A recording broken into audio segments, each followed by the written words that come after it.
Letter, Lucy Westenra to Mina Murray, 17 Chatham Street, Wednesday. My dearest Mina, I must say you tax me very unfairly with being a bad correspondent. I wrote to you twice since we parted, and your last letter was only your second.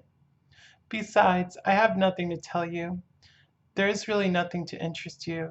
Town is very pleasant just now, and we go a good deal to picture galleries, and for walks and rides in the park. As to the tall, curly-haired man, I suppose it was the one who was with me at the last pop. Someone has evidently been telling tales. That was Mr. Holmwood. He often comes to see us, and he and mamma get on very well together. They have so many things to talk about in common.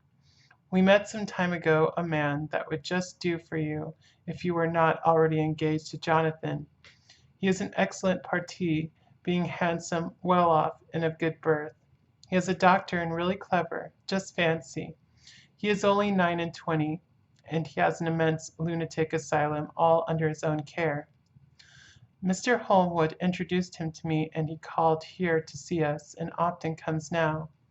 I think he is one of the most resolute men I ever saw, and yet the most calm. He seems absolutely imperturbable. I can fancy what a wonderful power he must have over his patients. He has a curious habit of looking one straight in the face, as if trying to read one's thoughts. He tries this on very much with me, but I flatter myself he has got a tough nut to crack. I know that from my glass. Do you ever try to read your own face?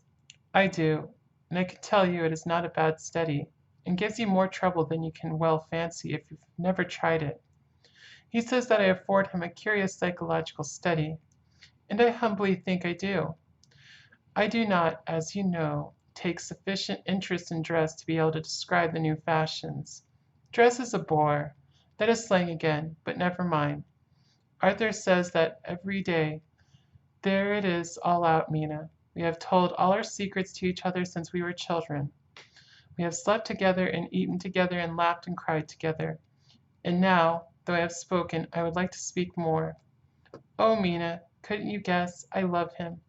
I am blushing as I write, for although I think he loves me, he has not told me so in words. But oh, Mina, I love him. I love him. I love him.